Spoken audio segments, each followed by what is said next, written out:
கர்நாடகாவின் தர்மஸ்தலாவில் 100க்கும் மேற்பட்ட உடல்கள் புதைத்ததாக கூறப்படும் விவகாரத்தில் புகார்தாரர் குறிப்பிட்டிருந்த முதல் இடத்தில் எந்த தடயமும் கிடைக்கவில்லை. புகார்தாரர் அடையாளம் காட்டியிருந்த 13 இடங்களை வரிசைப்படுத்திய சிறப்பு புலனாய்வு குழு போலீசார் முதல் இடத்தில் தோண்டும் பணியை தொடங்கினர்.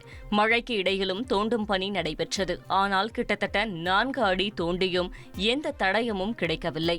இதனால் மேலும் ஆழமாகவும் அகலமாகவும் தோண்ட போலீசார் முடிவு செய்து மினி போக்லைன் இயந்திரத்தை வரவழைத்து தோண்டும் பணி தொடர்ந்தது. சுமார் 15 அடி அகலமும் 7 அடி ஆழமும் தோண்டப்பட்டது. இருப்பினும் பிணத்தை புதைத்ததற்கான எந்த ஆதாரமும் இல்லாததால் தோண்டும் பணி முடித்துக் கொள்ளப்பட்டது. இந்நிலையில் 2வது இடத்தில் தோண்டும் பணியில் போலீசார் ஈடுபட்டனர்.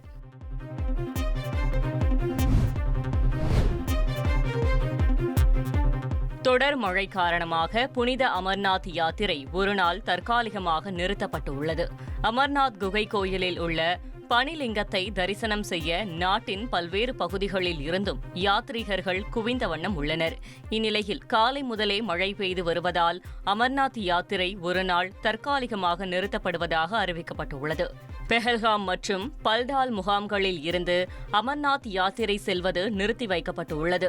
இந்த ஆண்டு இதுவரை 30,93,000 யாத்ரீகர்கள் அமர்நாத் பனிலிங்கத்தை தரிசனம் செய்துள்ளதாக தெரிவிக்கப்பட்டுள்ளது. ட்ரெண்ட ஃப்ரெண்ட் ஆக்கிக்கோங்க. தந்தி டிவியின் சப்ஸ்கிரைபர்ஸ் அண்ட் ஃபாலோவர்ஸ் குடும்பத்துல நீங்களும் இணையுங்க.